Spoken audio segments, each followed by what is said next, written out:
I'm here in London at Trafalgar Square, where students across England and Wales are marching against the cuts proposed by Chancellor George Osborne.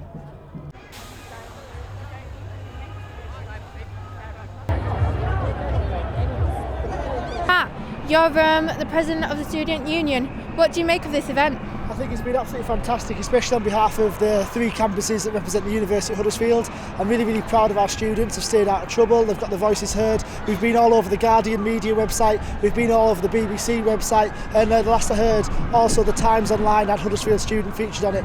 We've been on Calendar TV, BBC Radio Leeds, we've got some great exposure.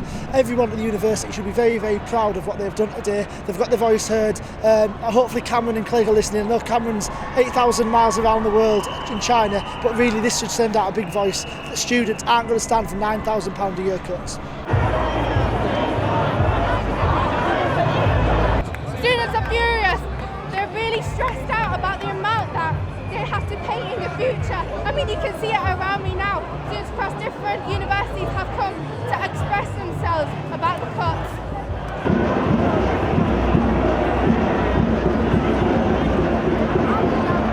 We are now further down Whitehall, and as you can see, the mood is more civilised and people are discussing about how they feel towards the cuts. Lower cheese and lower fees!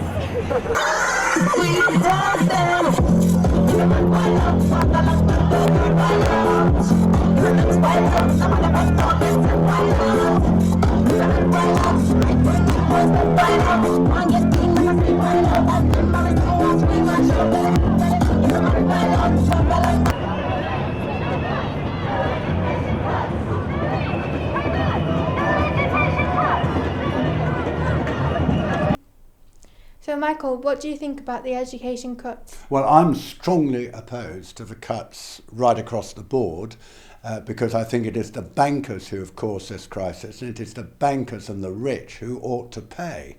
And to make ordinary people suffer reductions in their housing, their education, their income, the benefits on which they depend because they can't get work, I think is totally and utterly wrong. Particularly in education, because education is punishing the next generation who are in no way responsible for what has happened. And the future of our country does depend on the quality of our pupils in school and students in university and higher education colleges. I'm now on Parliament Ground, where students are still shouting, no buts, no education cuts. Now, whether this will be a successful event or not, that is yet still to be seen.